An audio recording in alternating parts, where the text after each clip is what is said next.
My name is Paige Harris. I'm from Independence, Kansas, and I'm in the licensed practical nursing program. I chose Tri-County because I've always had a great experience every time I've taken a class here. So I knew this was going to be the right place for me.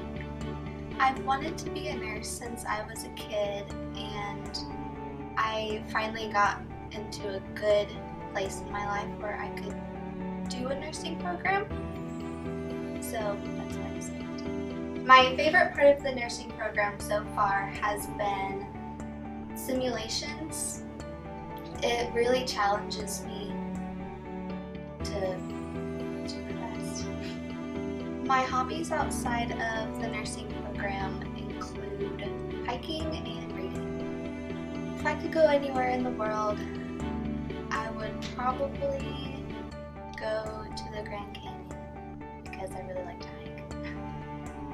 My all-time favorite meal is chicken cordon bleu and carrots or a baked potato.